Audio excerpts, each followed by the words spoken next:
बिस्मिल्लाहिर्रहमानिर्रहीम। इस वीडियो में कुरान मजीद की सूरह नंबर 9 सूरह तौबा का तारुफ पेश किया जा रहा है, जो कि बयानुल कुरान से माखूज है, जिसके मुफस्सिर डॉक्टर इसरार अहमद हैं।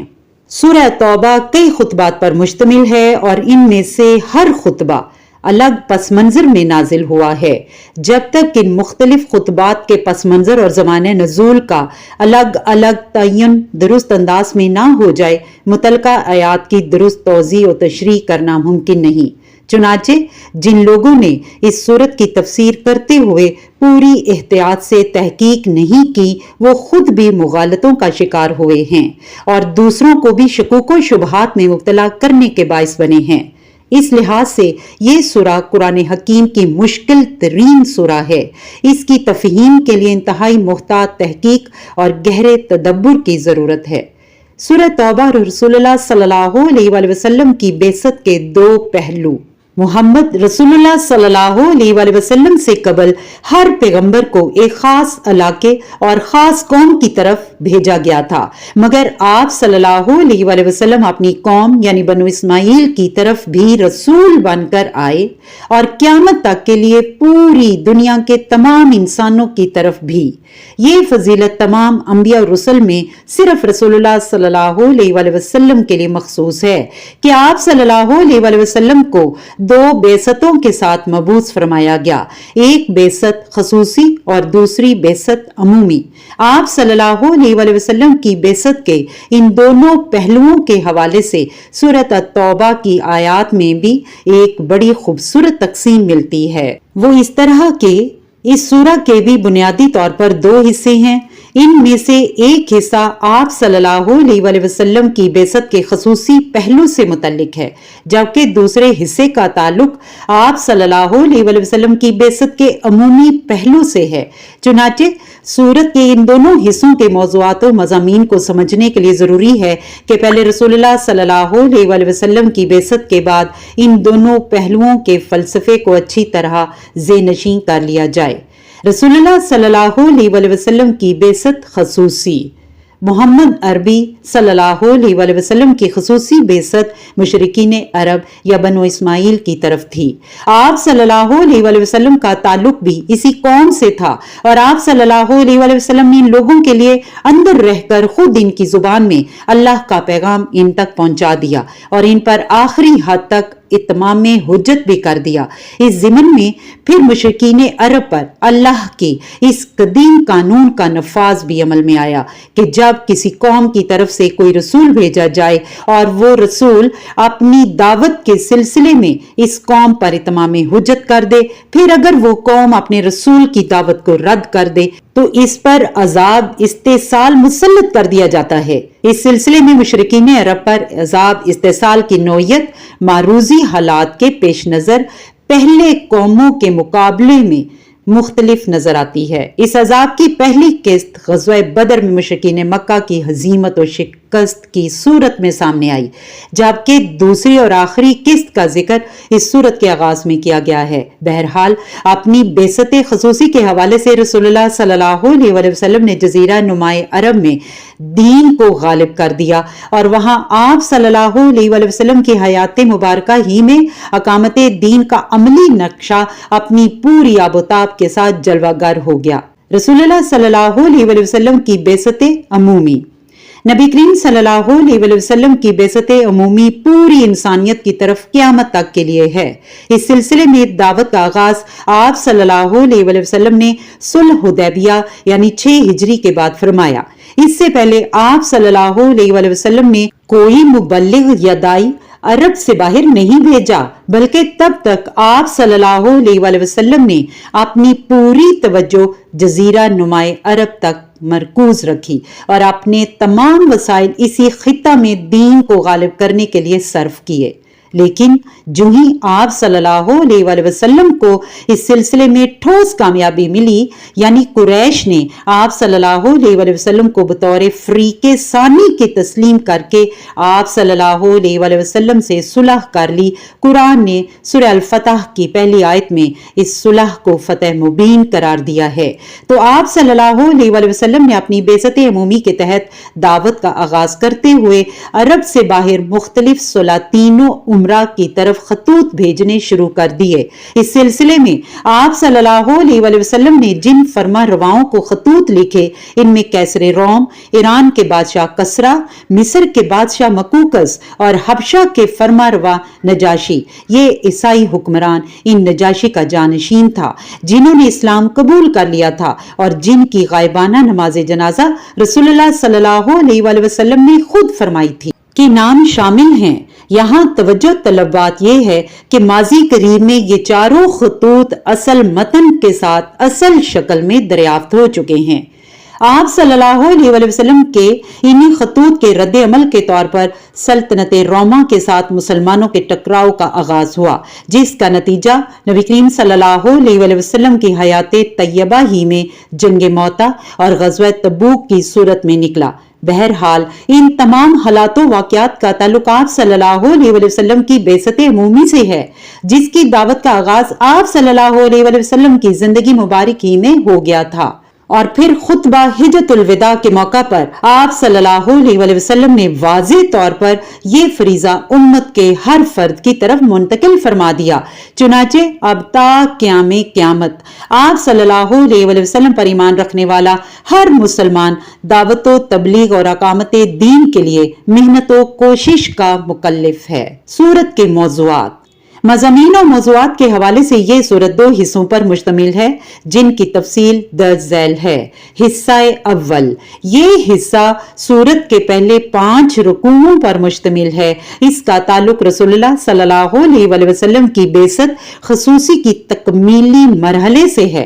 आयात की तरतीब के मुताबिक अगरचे ये 5 रुकू भी मजीद 3 हिस्सों में बटे हुए हैं, मगर मौजू के एतबार से देखा जाए तो ये हिस्सा हमें 2 खुतबात पर मुश्तमिल नजर आता है, जिनका अलग अलग तारुफ कुछ इस तरह है कि पहला खुतबा दूसरे और तीसरे रुकू पर मुश्तमिल है।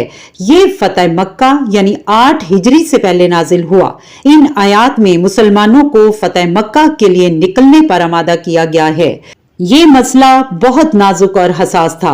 मुसलमान महाजरीन की मुशरिकीन मक्का के साथ बराह रास्त करीबी रिश्तेदारियां थीं। इनके खानदान और कबीले मुश्तरक थे। हत्ता के बहुत से मुसलमानों के अहलो अयाल मक्का में मौजूद थे। कुछ गरीब बेसहारा मुसलमान जो मुख्तलिफ वजूहात की बिना पर हिजरत नहीं कर सके थे, अभी तक मक्का में फंसे हुए थे। अब सवाल ये था कि अगर जंग हो गई तो मक्का पर हमला होगा तो इन सब का क्या बनेगा? क्या गंदम के साथ घुन भी पिस जाएगा?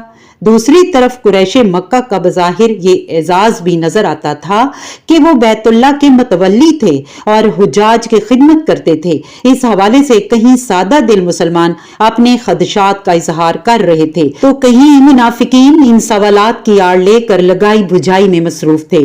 चुनाचे इन आयात का मुताला करते हुए ये पस मंजर मद्देनजर रहना चाहिए। दूसरा खुतबा पहले, चौथे और 5वें रुकू पर मुश्तमिल है और ये जिलकत 9 हिजरी के बाद नाजिल हुआ।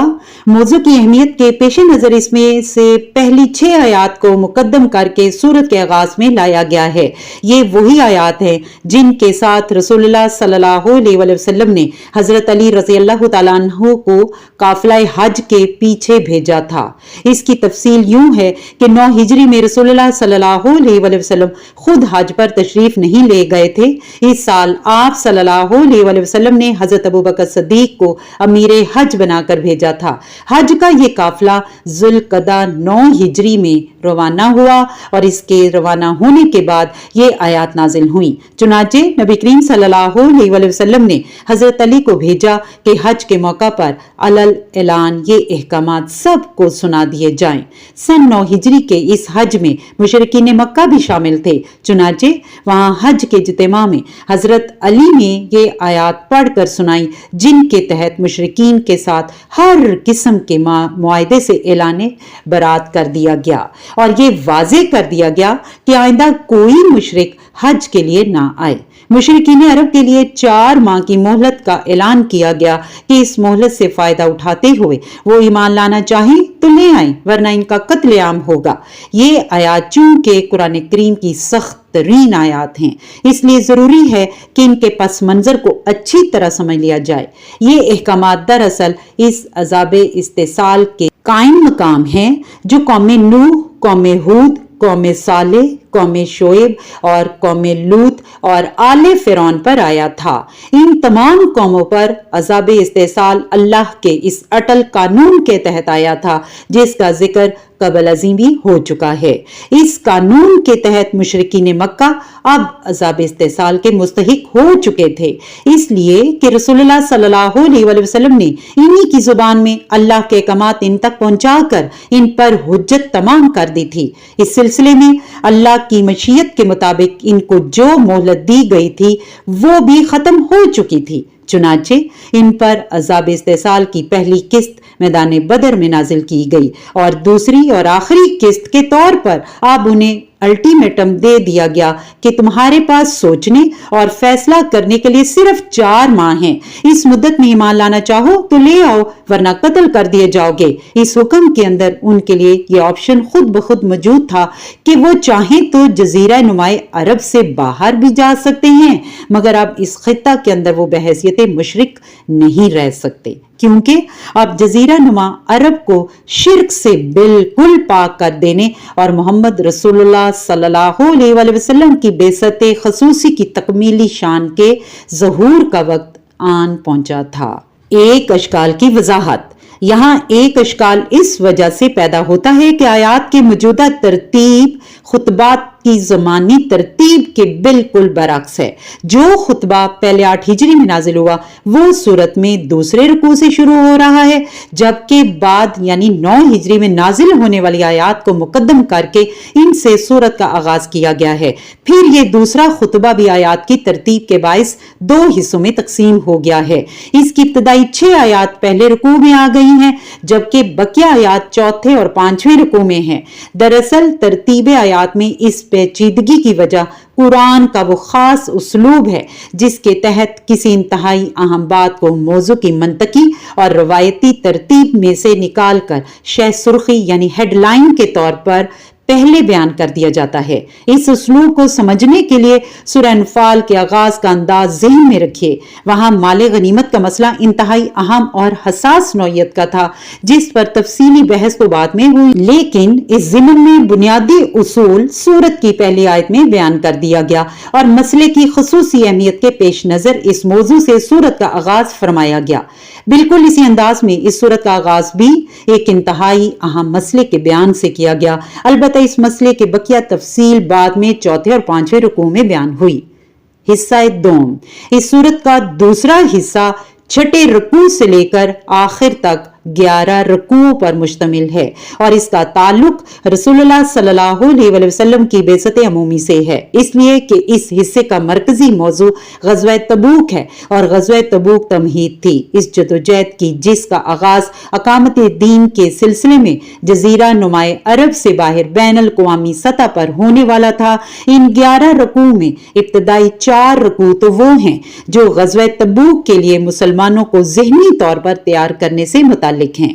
چند آیات وہ ہیں جو تبوک جاتے ہوئے دوران سفر نازل ہوئیں، چند آیات تبوک میں قیام کے دوران اور چند تبوک سے واپسی پر راستے میں نازل ہوئیں، جبکہ ان میں سے چند آیات ایسی بھی ہیں جو تبوک سے واپسی کے بعد نازل ہوئیں۔ سورہ توبہ کی پہلی آیت دراصل اللہ کی طرف سے ایسے تمام معاہدے ختم کرنے کا 2 ٹوک الفاظ میں اعلان ہے جو مسلمانوں نے مشرکین کے ساتھ کر رکھے تھے۔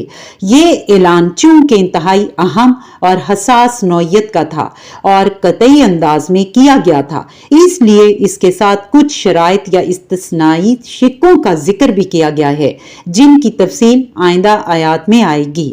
سورہ توبہ کے ضمن میں ایک اور بات لائق توجہ ہے کہ یہ قرآن کی واحد سورہ ہے جس کے آغاز میں بسم اللہ نہیں لکھی جاتی۔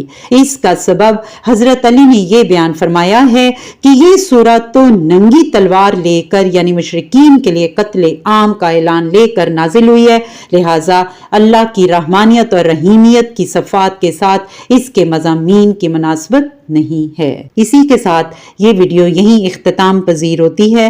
میری اللہ سے دعا ہے کہ اللہ ہمیں دین کی صحیح سمجھ بوجھ عطا فرمائے اور قرآن کریم کی محبت، اس کی تعلیمات سے الفت، اس کو سمجھنے کی جو توفیق ہے ہم سب کو نصیب ہو، آمین۔